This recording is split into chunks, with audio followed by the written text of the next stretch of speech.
Hello, everyone, and welcome to Movie Goodness, where we examine life through cinema here on the KB Radio Network. I am your host, Kevin Reed, and welcome to the month of June of 2025, everybody. We are, what is this officially the middle part of the year? We've reached the halfway point, or is it at the end of the month?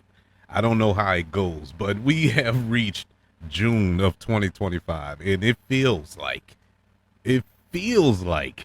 we we've we have had 12 months of action in 2025 already. At least here in New Orleans. New Orleans has been popping literally since the first day of the year. It all started with the terror attack that took place on Bourbon or in the French Quarter on New Year's Day.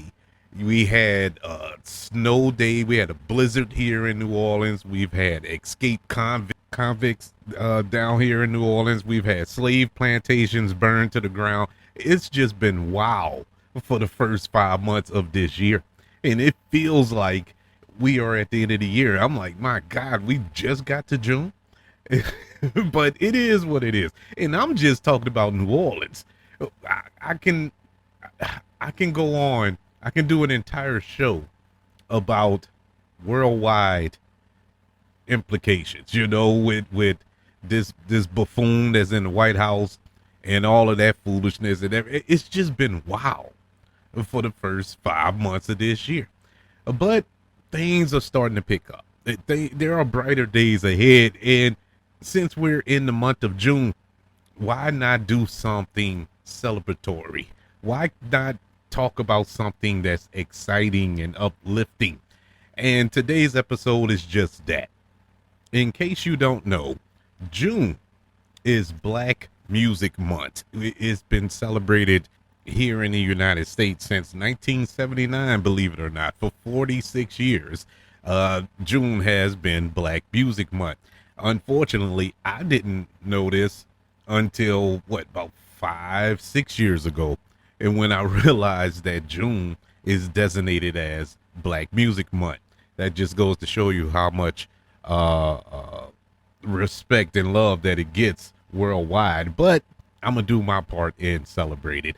And since the month of June is set aside to appreciate the contributions of Black artists, African American artists, composers, singers, and songwriters throughout American history, today we're going to showcase one in particular.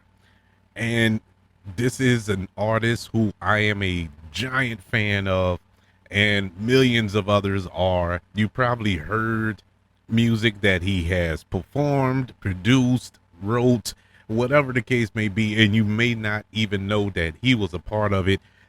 This year's Black History, or not Black History, but Black Music Month episode, we are going to showcase the one, the only Pharrell. Yes, Pharrell Williams. This is his episode today, and in accordance to Black Music Month, we're going to talk about his history and how he became who he is in the industry.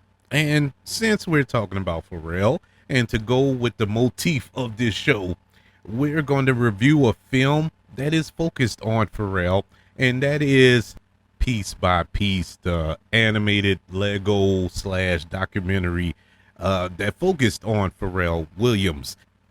Pharrell Williams, he was born on April the 5th, 1973, and he is professionally known as simply Pharrell.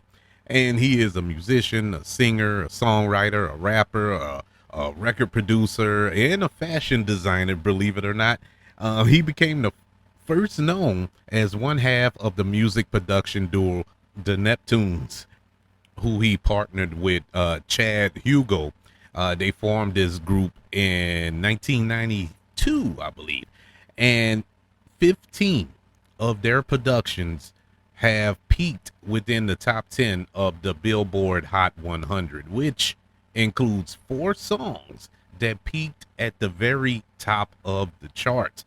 The two also formed the rock and hip hop band NERD, or nerd, back in 1999, and Pharrell served as the lead vocalist of that group. He has been regarded as one of the most influential producers in modern popular music.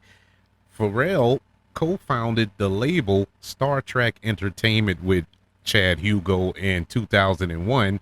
And in case you was wondering why he didn't get a copyright strike or anything like that, it was track with an A, not an E.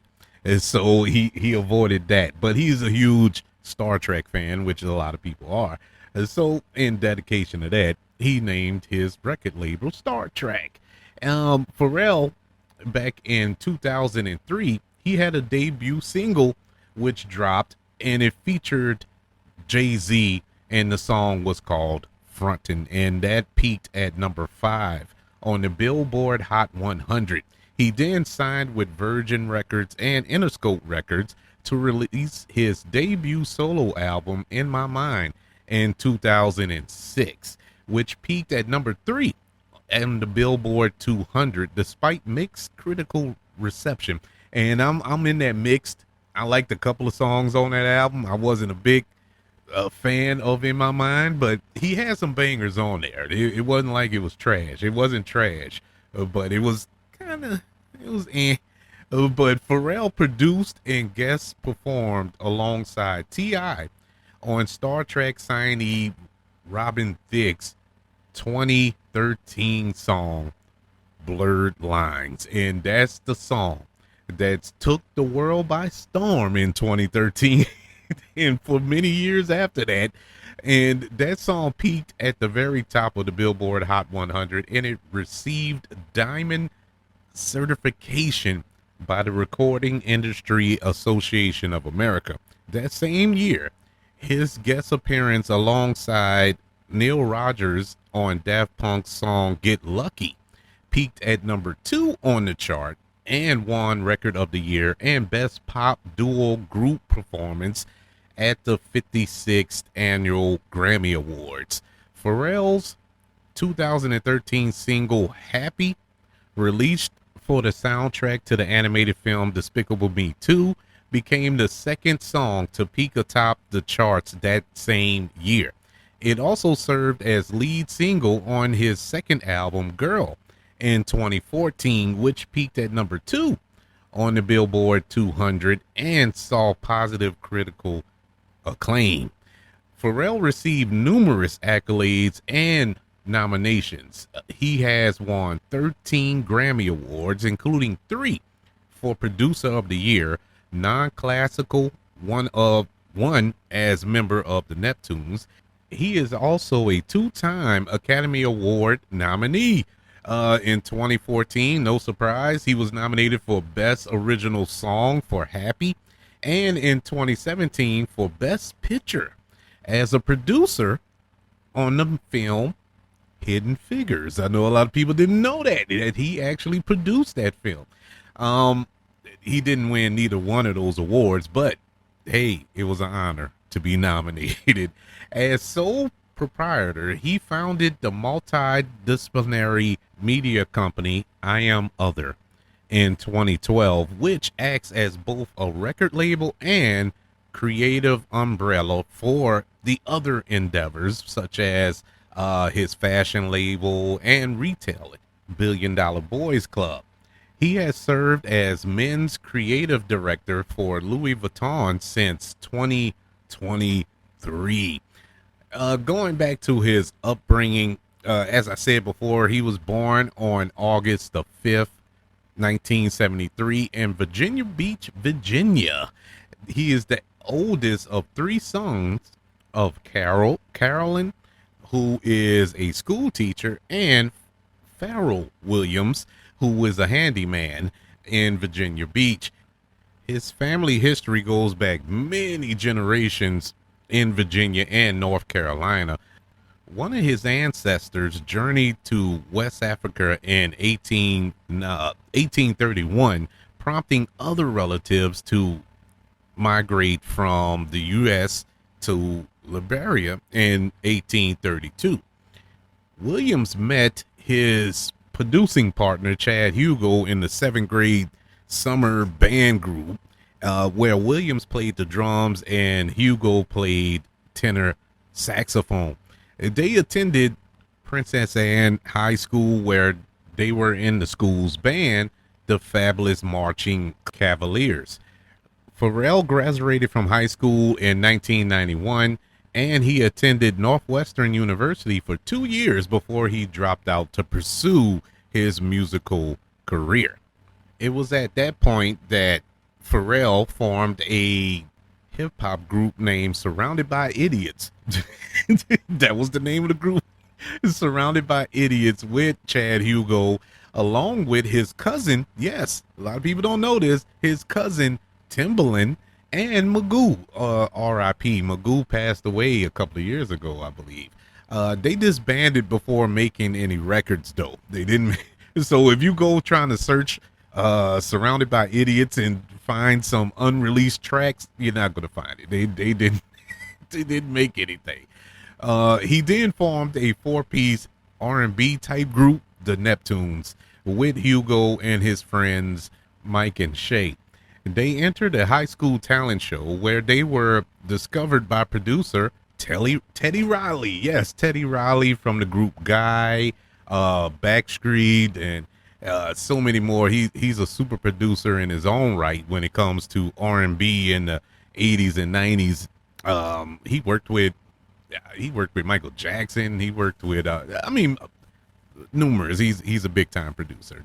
But he was discovered. He discovered Pharrell Williams and his group, the Neptunes, whose studio was next to the school. That's how he got to hear him. After graduating, the group signed with Riley. Pharrell wrote Riley's verse on Rex and Effect 1992 song Rump Shaker. Yeah. that was written by Pharrell. As the Neptunes, Pharrell and Hugo produced Noriega's 1998 single Super Thug. The Neptunes began working with rap duo Clips in the late 1990s and worked on Clips' album exclusive audio footage, which was not released. The Neptunes produced Mystical's single Shake That Ass in 2000, Jay-Z's single I Just Wanna Love You, Give It To Me in 2000, and Nelly's single Hot in Here in 2002. They worked with singer Khalees, producing her first two studio albums, Kaleidoscope and Wonderland, in 2001. In 2001, NERD, a band composed of Williams, Hugo, and Haley, released their debut album In Search Of. Williams and Hugo signed Clips to the record label through Williams Star Trek Entertainment.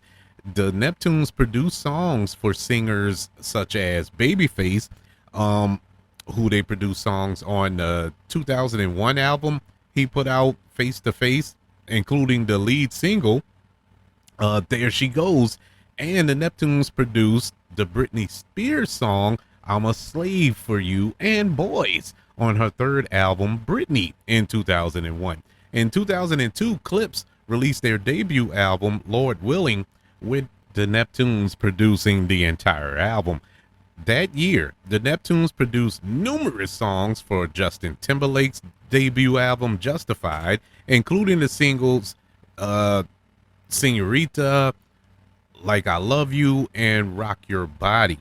In 2003, the Neptunes released a composition album, Clone. Now, get this. Now, depends on the source. According to the unnamed, I think this was late 2003, something like that, there was a survey conducted. And according to this survey, it was found that the Neptunes produced almost 20% of the songs played on British radio at that particular time. Another survey in the United States found that they produced 43% of the songs played on the radio around that time. The Neptunes produced Snoop Dogg's single Drop It Like It's Hot in 2004, which also features the vocals of Pharrell. The Neptunes produced Gwen Stefani's single Holla Back Girl, which entered the Billboard Top 100 at number 82 in August of 2005 and topped the chart within 6 weeks of its release. In 2006, Pharrell released his debut solo album, In My Mind. It debuted at number 3 in the United States Billboard 200. The Neptunes produced Clip's second album, Hell Have No Fury. The Neptunes produced several songs on Gwen Stefani's second album, The Sweet Escape, in 2006, including the promotional single, Yummy, which features, well, you guessed it, Pharrell. In December of 2006, Pharrell was announced as a performer at Concert for Diana at Wembley Stadium, London, on July the 1st, 2007. In 2007, the Neptunes produced Jay-Z's 10th solo album, American Gangster. Pharrell went on to work with Madonna on her 11th studio album, Hard Candy, in 2008. In June of 2008, an article in NME revealed that Pharrell was interested in producing the next album of American rock band The Strokes. Later that year, Pharrell worked on a remix album for Maroon 5 entitled Call and Response, the remix album. NERD released their third solo album, studio album, I should say, Seeing Sounds, in 2008. Pharrell worked with Sakura on her songs Did It Again, Why Wait, Good Stuff, and Long Time for her sixth studio album, She Wolf, in 2009. The following month, Pharrell made a guest appearance on French singers Euphy's, I believe that's how you say their name, debut album, which was released in early 2010. The Neptunes produced numerous songs for the Clip's third album, Till the Casket Drops, in 2009. In 2010, Pharrell worked on the musical score for the animated film Despicable Me with legendary film composer Hans Zimmer. In 2010, NERD released their fourth studio album, Nothing. In late 2011, Pharrell worked on 3 tracks for Mike Posner's second album, Sky High. In 2012, Pharrell composed and produced the music for the 84th Academy Awards along with Hans Zimmer. In 2013, Pharrell collaborated with Daft Punk for the song Get Lucky and Lose Yourself to Dance, both included on Daft Punk's 4th studio album, Random Access Memories. Get Lucky peaked at number 1 on the UK singles charts and number 2 in the United States Billboard 200. In 2013, Pharrell collaborated with Azealia Banks on the song ATM Jam. The song was initially intended for Banks' debut album, Broke with Expensive Taste, in 2014, but was later removed from the album after Banks blamed Pharrell for the song's poor commercial performance. Pharrell penned 3 new original songs for the film Despicable Me 2 in 2013. These were Just a Cloud Away, Scream, which features CeeLo Green, and of course, Happy. His 2 original songs for the first film, Despicable Me, and Fun Fun Fun, were also reprised for Despicable Me 2 soundtrack.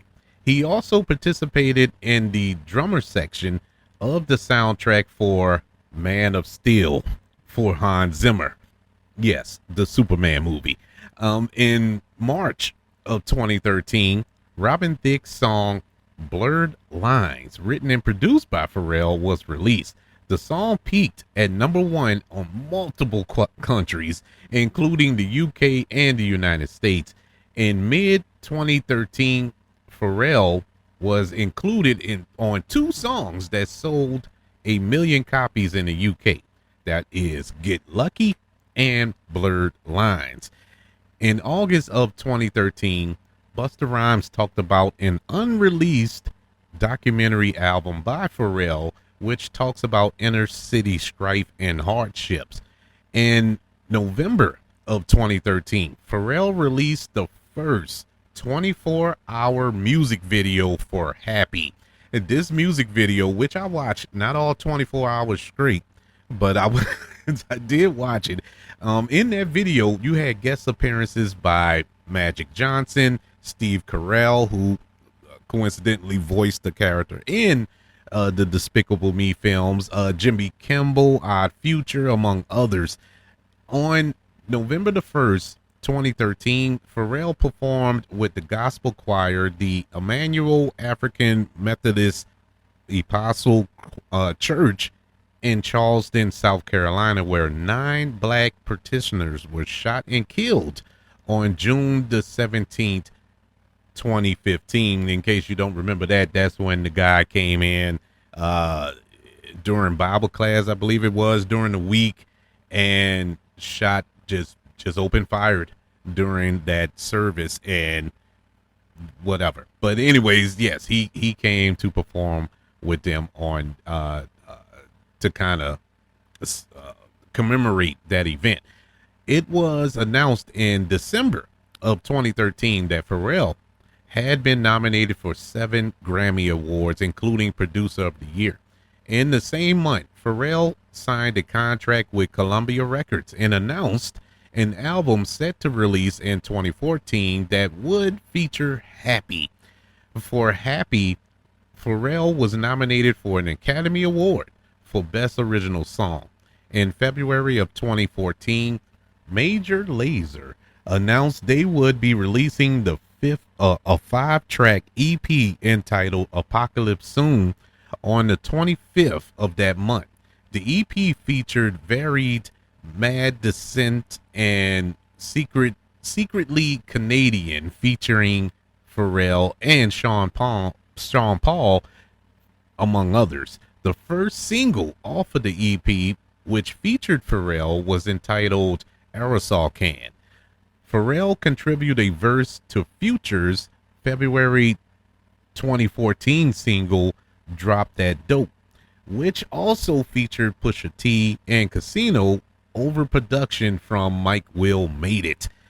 On February 18, 2014, Pharrell announced via Twitter that his second album, Girl, would be released on March 3rd, 2014. The album was supported by a European concert tour, Dear Girl Tour. At the 86th Academy Awards on March the 2nd, 2014, Pharrell's song Happy lost to Let It Go from Frozen. And look, I understand the cultural phenomenon that is Frozen, and I guess I could see, but that had to be a close race, man. Happy, you gotta understand, a lot of kids were singing Let It Go. A few adults, but it was more kids. Everybody was singing Happy. Kids, adults, elderly people. I don't care if you was a Christian, an atheist, a Muslim. I don't care what it was, black, white. Everybody was singing Happy. Happy was just the song, man. Still, if it come on right now, it does nothing but bring joy to your to your heart. That is like the greatest song ever. But that's just my little rant on that. But anyways, afterwards, when GQ magazine asked Pharrell how badly did he want to win that Academy Award, he responded, "When they read the results, my face was frozen." Wink, wink. But then I thought about it, and I just decided to let it go. Anyways, you gotta love Pharrell, man.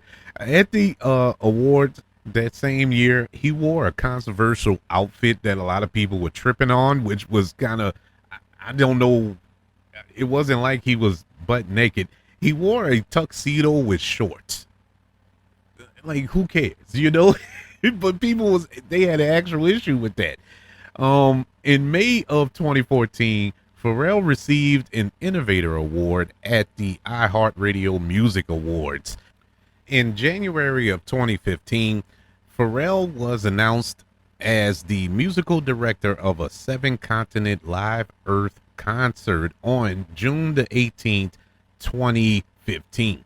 And this was to raise awareness about and to pressure governments to act on climate change.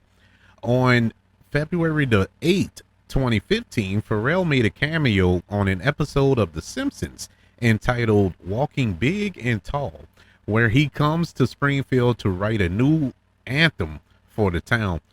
Pharrell recorded 3 songs for the soundtrack to the 2015 animated film, the SpongeBob movie, Sponge Out of Water. On May the 18th, 2015, Team Pharrell had 16-year-old Sawyer Fredericks win the 8th season of The Voice.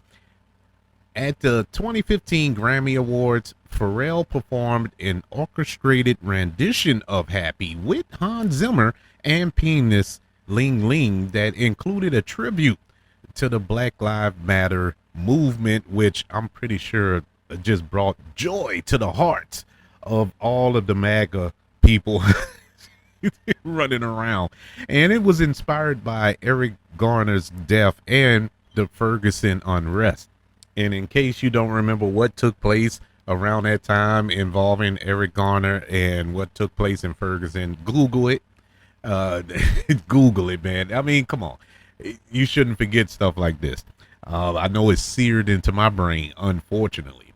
In 2015, a unanimous jury determined that blurred lines, which Pharrell co-wrote and produced, was an infringement on the 1977 Marvin Gaye song "Got to Give It to You," and this was a big thing around it. I remember, because I was like, "Where are they getting this from?" And then when you listen to both of those songs, yes, you can hear the same kind of, I guess you could say, notes or beats or whatever. It's not. I don't think it was plagiarism per se or done on purpose, but I mean, all songs are recycled. But yeah, it was done. It was determined that that song was infringing on the great Marvin Gaye song. And look, man, the song never, Blurred Lines never recovered from that lawsuit because it was sweeping the world by storm up to that point, and then that lawsuit happened and it just went kaput. The jury awarded the Marvin Gaye family $7.4 million in damages for the copyright infringement based on the profits generated by the song.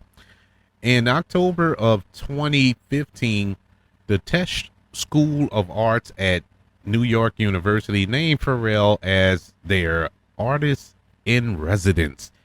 He gave the 2017 commencement address at the university and received an honorary Doctor of Fine Arts degree on May the 17th, 2017. In 2018, Pharrell worked with Ariana Grande on her 4th studio album, Sweetener. He produced several songs on the album and is featured on the song Blazed. In March of 2019, Pharrell in the city of Virginia Beach announced the launch of a 3-day music and cultural festival entitled Something in the Water to be held during College Beach weekend, April the 26th through the 28th at the Virginia Beach oceanfront. The festival's lineup included Travis Scott, the Migos, Janae Monáe, SZA, Alexander Paak, Lil Uzi Vert, Missy Elliott, Pusha T, the Dave Matthews Band, and many, many more. It was I wish I would have went. It was packed. The first day of the festival was canceled due to severe storms. The Pharrell and Friends set that closed the festival's second day featured Pharrell in a lineup of guests such as Jay-Z, Diddy, Busta Rhymes, Usher, Snoop Dogg, Missy Elliott, Timbaland, Charlie Wilson, Tyler the Creator. Yeah, it was a heck of a final day. The festival's final day featured Trey Songz, Chris Brown, Little Duval, SWV, Blackstreet. Yeah, that was a fest, man. Pharrell produced 5 songs for the Disney film The Lion King, the remake, the quote unquote live action remake that came out in 2019, making his third contribution as composer with Hans Zimmer. In October of 2019, Pharrell stated that he regretted the 2013 song Blurred Lines, which received intense backlash for its appeal to apparent sexualizing that went on in the song, which that's all the song is. I don't know what the song ain't nothing but sexualized, but he has shown regret for that song. Pharrell's life and career is the subject of the film that we're going to discuss in a couple of minutes, Piece by Piece, an animated documentary film, which was released in 2024. And there was a film, or at least there is a film, was a film, whatever the case may be, a film loosely based on his life, which is entitled Golden. It was filmed. It actually was filmed, and it was set to be released this year. It was supposed to come out last month, May the 9th of 2025. However, the film was canceled by Universal in February of 2025 prior to the film's entering post-production due to a disagreement with Pharrell and other producers. The film is permanently shelved and will not be offered to other studios, which means that was just a waste of money. That movie will never see the light of day. That film, it's crazy. It's kind of crazy because it had a cast, bro. It had a cast. That movie was going Calvin Harris Jr., Haley Bailey, Divine Joy Rudolph, Tyree Henry was in it. Janae Mornay was in it. Missy Elliott, Andre 3000. It was a stacked cast, but they couldn't get along. The studio and Pharrell could not get along, which is kind of weird because, you know, they did the Piece by Piece film. So I don't understand what happened here, but either way, that is the little rundown history of Pharrell's musical career and his contribution to the genre. I mean, it ain't the genre because it spanned every genre, every corner of the music industry, whether it was hip hop, whether it was R&B, whether it was pop, whether it was rock music, whether it was, I mean, he went through all genres of music and has been successful in all genres of music. The dude is phenomenal, and I am a huge super fan of Pharrell and the Neptunes. You know, I even go around, I used to go around and aggravate my family with that Neptune sound. Pew, pew, pew. I used to just do it, you know. That was my thing, and driving them crazy with it. But I love Pharrell's style, you know. I still love. I'm talking like past tense, like this is a in memoriam episode. No, the dude is still doing awesome work. I'm just saying that, man, when he was really at the top, when he was just putting out bangers after bangers after bangers, it was like, my God, almost every other song. I just read y'all the statistics a while ago, how like every third song on the radio was either a Pharrell song or a song that he wrote and or produced. He was that influential in the industry, and it still is. And some of those songs that he wrote and produced and performed are still celebrated. Whether he put them out in early 2000s or just put them out a couple of years ago, they still are songs you can go back and listen to today. They don't seem dated and out of place or nothing like that. It's just multi-generational, man. I love his music. and his cousin. It must be in the blood. His cousin, Timbaland, who I'm also a big fan of. But Pharrell, he did it just, I mean, globally, bro. I don't even know how to describe that young man. And so, with that being said, since we ended on his documentary about his life, let's review that film. It is the 2024 biographical documentary comedy, animated, I should say, Piece by Piece. And it is a film that is co-written, produced, and directed by Morgan Neville. And it was his debut. And the film follows the life and career of American musician Pharrell Williams, who stars in the film through the lens of Lego animation or brick film, however you want to describe it.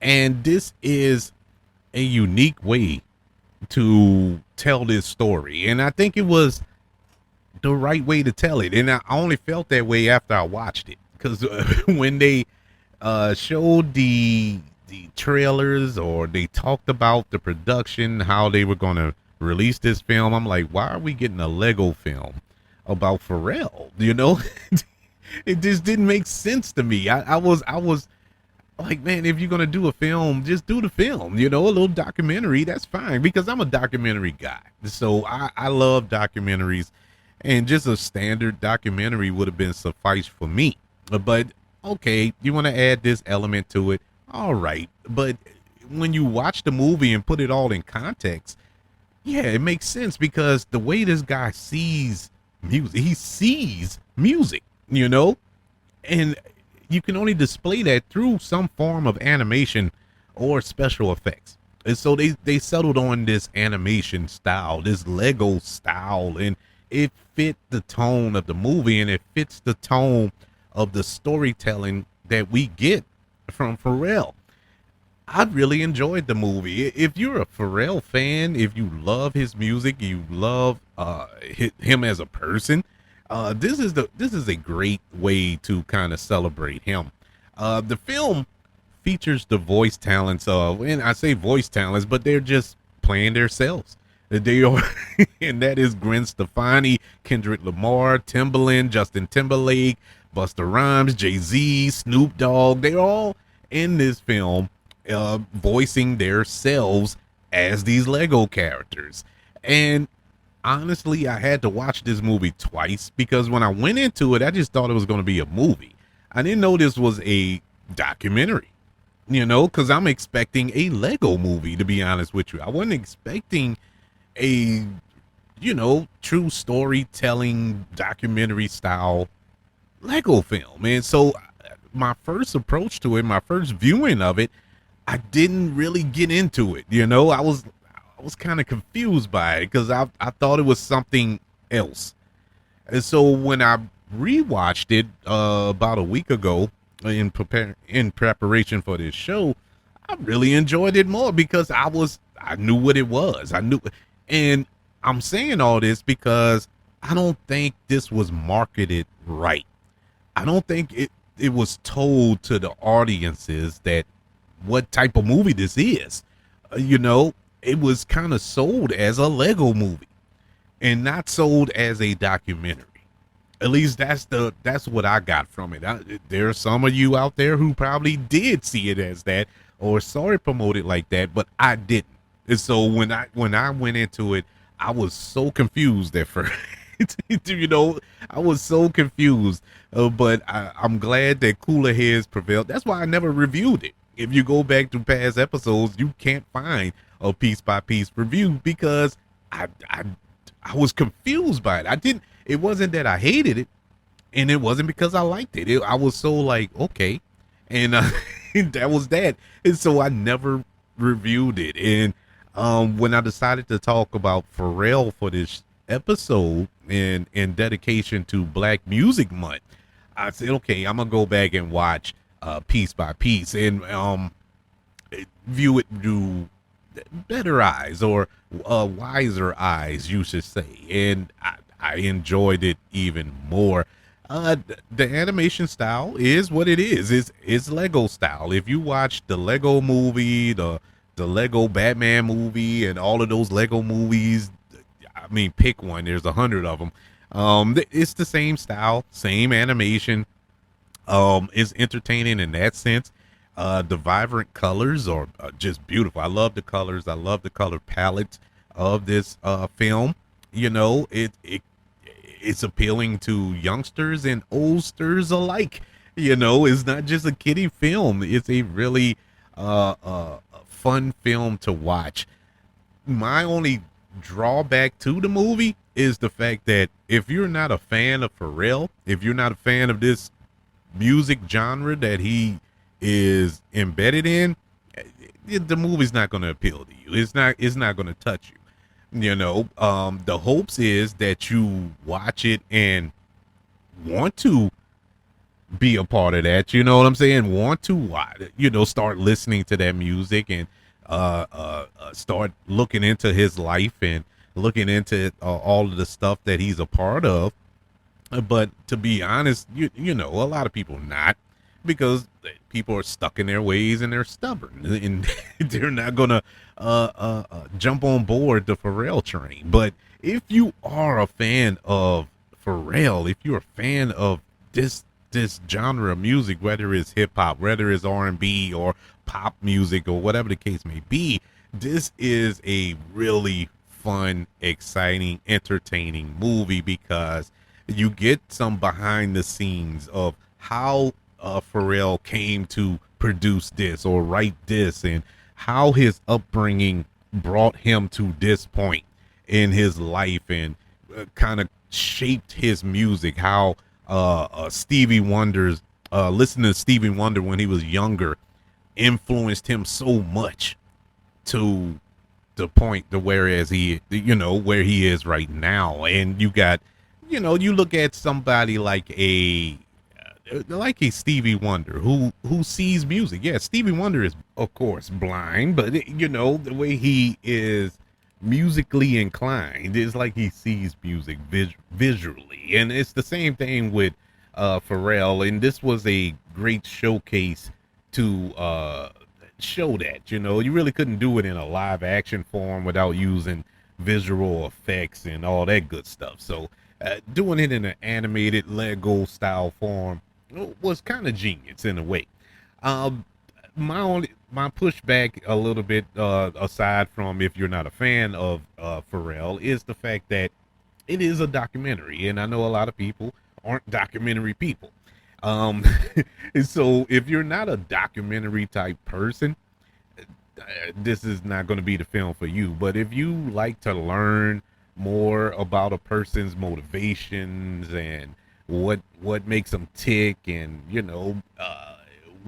what's their process of coming up with this music or whatever form of art that they're associated with, yeah, you won't be appealed by it. But this is truly a film designed for fans of Pharrell Williams.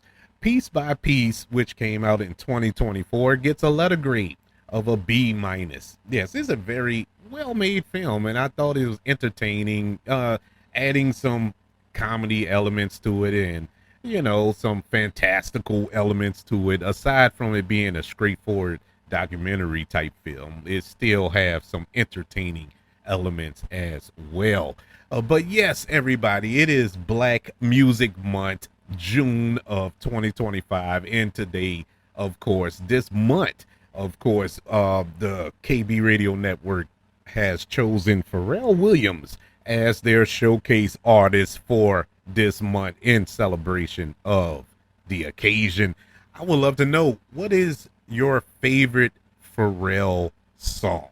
What rather he produced it or was featured on it, co-wrote it, whatever the case may be. What's your favorite Pharrell slash NERD slash Neptune song out there? Mine's